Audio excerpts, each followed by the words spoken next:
alias Tiro Fijo, fue el hombre que durante varias décadas lideró las FARC y sobre el cual posó siempre un aire de leyenda que le llegó a posicionar como el guerrillero más viejo del mundo, siendo reconocido por figuras como el Che Guevara y Fidel Castro por su lucha comunista y antigubernamental en el país cafetero. En este video te cuento toda su historia. Sean todos bienvenidos a Narraciones Criollas.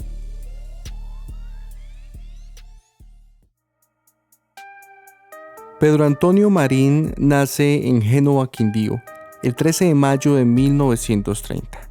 Aunque sobre esto el propio Marín afirma desconocer la fecha exacta de su nacimiento, aunque su padre, Pedro Marín, dijo que esta se remonta al 12 de mayo de 1932. El abuelo de Pedro, el cual se llamaba Ángel, infundó en su familia la corriente liberal, tanto así que este fue partícipe de la Guerra de los 1000 días. Este hecho tendría gran relevancia en nuestro protagonista más adelante. Marín vivió con sus padres hasta los 13 años por las precarias condiciones en las que vivían, cosa que era muy común en esa época, trabajando de esa manera como expendedor de carne, panadero, constructor y comerciante. Su vida cambiaría drásticamente a partir del 9 de abril de 1948, fecha del famoso magnicidio de Jorge Eliezer Gaitán, acción que daría inicio a la revuelta del Bogotazo. Luego de este hecho, la ola de represión bipartidista entre liberales y conservadores se recrudeció, generando que muchos campesinos liberales y de izquierda crearan grupos de autodefensas armadas para protegerse de los actos violentos de los conservadores. Cuando esta llama de violencia se encendió, Marín afirmaría que en esa época la única manera de sobrevivir era alzarse en armas, cosa que le convirtió en un guerrillero liberal, aunque toda su familia de ese entonces seguía fervientemente esa corriente política. Sus padres, tíos, primos, hermanos y una interminable cadena de consanguíneos eran del Partido Rojo. Cuando los chulavitas llegaron a la zona donde residía su familia, estos se convirtieron en un blanco de sus ataques, pero se refugió de esta arremetida en la finca de uno de sus tíos durante 6 meses. Esto hizo que cuando retornara a Génova, armara una guerrilla con familiares, amigos y conocidos, contraatacando de esta manera a los conservadores de la región. Para ese entonces, Marín empezó a formarse y a estudiar libros sobre política, liderando de esta manera a los campesinos para exigirle al gobierno de turno caminos, puentes, puestos de salud y obras comunitarias. Tiempo después, recibiría entrenamiento militar por el Partido Comunista de Colombia.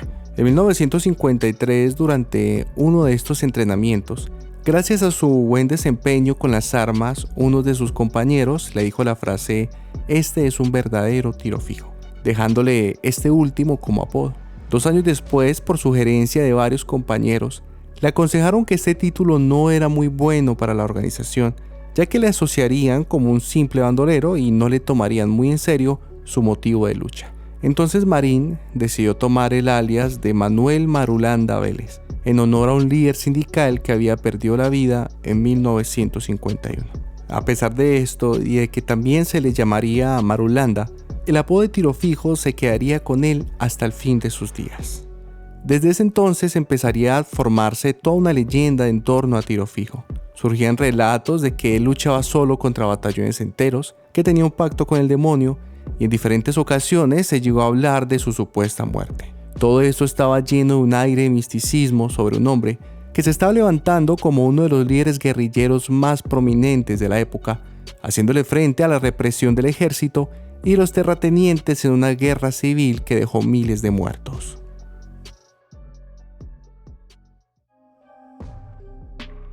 Estas comunidades rurales armadas estaban tomando cada vez un carácter más autónomo y se dirigían a una corriente comunista. Esto hizo que en enero de 1960 fuera asesinado el líder Jacobo Álape alias Charro. Buscando denunciar dicho asesinato, Tiro Fijo viajó hasta Neiva y a Ibagué, pero de parte del ejército recibió una respuesta y amenaza de que ellos le impondrían orden a ese grupo alzado en armas. Marulanda, viendo esto, regresó a Gaitania y reorganizó a sus hombres para hacerle frente a la lucha.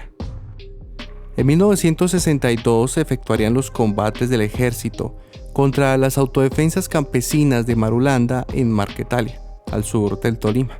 2 años después, en el 64, Tiro Fijo le envió una carta al entonces presidente Guillermo León Valencia, exigiendo el retiro de las tropas en Marquetalia y solicitando la construcción de vías, centros de salud y evolución de bienes públicos. Esta carta no solo no obtuvo respuesta, sino que el gobierno tomó la decisión de acabar definitivamente con esos reductos autónomos por la fuerza e imponer el dominio estatal. Para esto se preparó la Operación Soberanía. En esta el ejército dispersó los asentamientos, obligando a Marín y a otros campesinos, partícipes de la milicia, a internarse en las montañas. Poco tiempo después, los campesinos que sobrevivieron al operativo fueron conocidos como los marquetalianos. Estos se organizaron bajo el mandato de Marulanda y miembros del Partido Comunista, creando así una fuerza subversiva conocida como el Bloque Sur. Ya para 1966, finalmente tomaron el nombre de las FARC, Fuerzas Armadas Revolucionarias de Colombia. Por el ataque a Marquetalia, el gobierno presumió que Tiro Fijo y sus rebeldes habían muerto. Esos rumores fueron acompañados por reportes periodísticos que afirmaban que el líder guerrillero había perdido la vida por una herida mortal en el pecho. Este y otros relatos quedaron en el suelo cuando Marulanda saldría a la luz pública en diferentes entrevistas. Tiempo después, ya con un grupo de 250 hombres, las FARC comenzaron un plan de expansión que cobijó el Huila, Caldas, el norte del Tolima y Marquetalia. Posteriormente entrarían al Caquetá, donde crearían uno de sus fortines principales. En ese entonces Marulanda conoció a Jacobo Arenas, quien se convertiría en su amigo más cercano y orientador político. Estos dos hombres abrazaron definitivamente el marxismo y juntos se lanzaron en la lucha por el poder. Sin embargo, este grupo tuvo un crecimiento lento entre 1974 y 1982, concentrándose en zonas campesinas distantes de los grandes centros urbanos. En el 82, las FARC tomaron la decisión de pasar a ser una guerrilla móvil, a ser un ejército popular. De esta manera crearon las bases de lo que sería su expansión y diseñaron un plan en donde fueron creados 48 frentes en todo el territorio nacional. En ese mismo año, el recién elegido presidente Belisario Betancur lanzó un proyecto que buscaba alcanzar la paz con estos grupos guerrilleros sin usar la violencia. Marulanda aceptó reunirse con la Comisión de Paz y dialogó con estos durante varios meses de negociación, llegando a firmar los acuerdos de la Uribe. Dicho trato en busca de la paz terminó fracasando, generando que el viejo guerrillero continuara en las armas, con su grupo subversivo expandiéndose cada día más con frentes guerrilleros financiados por dineros del narcotráfico y del secuestro. En medio de la expansión, la figura de Tiro Fijo se fue consolidando como el padre fundador que orientaba la dirección del grupo y el que cohesionaba la lucha. Para 1990, moriría Jacobo Arenas, compañero de Marulanda y hombre importante de las FARC, generando que la jefatura suprema recayera solamente en Tiro Fijo. En 1995, surgieron de nuevo los rumores de que Manuel Marulanda había perdido la vida.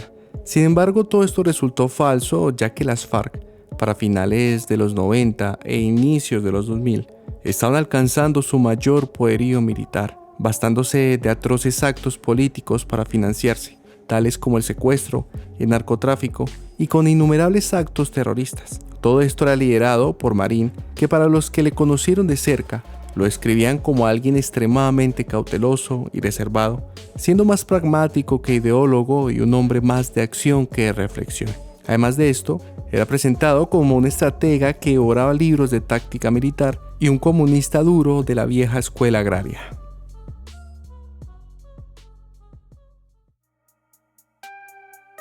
Marulanda se reunió con el presidente Andrés Pastrana a finales del 98 en busca de iniciar un nuevo proceso de paz. Aunque esto ya se había intentado, era la primera vez que un jefe de Estado le otorgaba al líder de las FARC un tratamiento como una contraparte válida para negociar. Un par de meses después, en enero de 1999, se fijó la fecha para iniciar las conversaciones en búsqueda de la paz, pero estas nunca se dieron, ya que el presidente se quedó esperando a la llegada del líder de las FARC. Esos últimos argumentaron que él no llegó por cuestiones de seguridad, pero tiempo después se conoció que los verdaderos motivos de su ausencia se dieron porque la presencia de Tiro Fijo allí enviaría el mensaje equivocado de que la paz estaría cerca. No importando el motivo, El episodio conocido como la silla vacía fue una clara muestra del desdén por parte de Marulanda para negociar con el gobierno. A pesar de este episodio, en los meses restantes, se intentó continuar con el proceso. Tirofijo empezó a tomar confianza y a salir más habitualmente en la zona del Caguán, mostrándose con una apariencia de campesino con camiseta a cuadros azules y blancos y siempre acompañado de su mujer, a quien era la única que le recibía comida y le manejaba el campero en que se movilizaba por la zona. En este tiempo Marulanda se volvió más asequible a las reuniones con diferentes dirigentes políticos y empresarios que se acercaban con ilusión para ver el proceso y tomarse una foto con la leyenda guerrillera. Este se abría y sostenía largas conversaciones sobre el origen del conflicto y el problema agrario del cual nunca se desprendió. Mientras esto sucedía, la guerrilla continuaba con sus secuestros en masa, con la toma de poblaciones, actos terroristas y ataques a la fuerza pública. Por estos motivos, Pastrana decidió ponerle fin a la zona de distensión y el proceso de paz. Con este fracaso de los diálogos, las FARC con Marulanda a la cabeza continuó con sus actos criminales.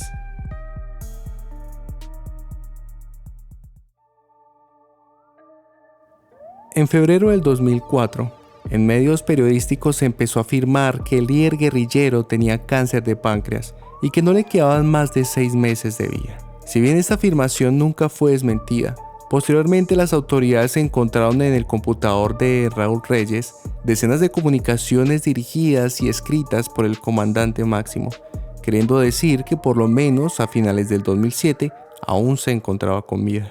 Meses después, en mayo del 2008, la revista Semana, en entrevista con el entonces ministro de Defensa Juan Manuel Santos, se mencionó que organismos de inteligencia presumían que Marín había muerto el 26 de marzo de ese año por un paro cardíaco. Dicha información resultó ser cierta, ya que en un video entregado al canal Telesur aparecía el cabecilla alias Timochenko ratificando la muerte de Marulanda. Sandra Ramírez, la que fuera esposa de Tirofijo, posteriormente comentaría cómo fue la muerte del líder de las FARC, y acá cito a la mujer. Había recibido novedades del día y adelantando tareas del día siguiente. Estábamos los dos solos, listos para descansar, y eran como las 6:30 de la tarde. Íbamos a ver las noticias y de pronto me dijo, me falta el aire, y se desplomó. Murió en mis brazos, tal como lo dijo en el comunicado Timochenko. Posteriormente, en febrero del 2009, una guerrillera desmovilizada de las FARC le entregó a un medio periodístico las primeras fotos de Tirofijo muerto, y allí, este lucía un camuflado nuevo con las manos cruzadas sobre el pecho. Según las palabras de esta desmovilizada, conocida como Ana Yive, contó que cuando él murió, en el 2008, tuvieron que desplazar al occiso de manera casi tortuosa. A él le metieron en un féretro improvisado y protegido por 3 anillos de seguridad compuesto por 250 hombres. Fue desplazado en medio de una espesa selva que comunica al Guaviare con el Meta. Este recorrido demoró 2 semanas en concluirse y se hizo en total silencio. Sobre este tema de la sepultura de Marulanda, se dice que presuntamente aquellos que fungieron como sepultureros del cuerpo fueron fusilados por orden de altos mandos para evitar que el ejército ubique el sitio donde fue enterrado en el sur de Colombia. Un informe periodístico indicó que la esposa de uno de los guerrilleros encargados de esta tarea fue fusilado junto a otros 3. El cuerpo fue sepultado en una zona selvática entre los departamentos del Meta y Caquetá, y a pesar de que los militares encargados de buscar la tumba recibieron un sinnúmero de información sobre la ubicación de esta, todas resultaron ser erróneas. El afán por el gobierno de ese entonces para encontrar el cuerpo eran tantas que se ofreció una recompensa para las personas que dieran la ubicación del cadáver. Esto demuestra el estatus e importancia que tuvo Tirofijo, que a pesar de que a otros delincuentes le fueron colocadas altas recompensas por su captura o por su muerte, al líder de las FARC le colocaron una recompensa aún después de perder la vida. Después de poco más de 6 décadas de huirle a la muerte, escapar de un sinfín de atentados y ataques gracias a su astucia, Tirofijo se convirtió en uno de los guerrilleros más viejos y prominentes del mundo, el cual paradójicamente murió como su abuelo, de viejo y por muerte natural. Marulanda estuvo cerca de 40 años al mando de las FARC y fue sindicado de más de 3.000 muertes y más de 10.000 hechos de violencia que quedarán inscritos en los anaqueles de la historia colombiana. Recuerda dejarme tu like y tu comentario si te gustó este video. Esto fue Narraciones Criollas.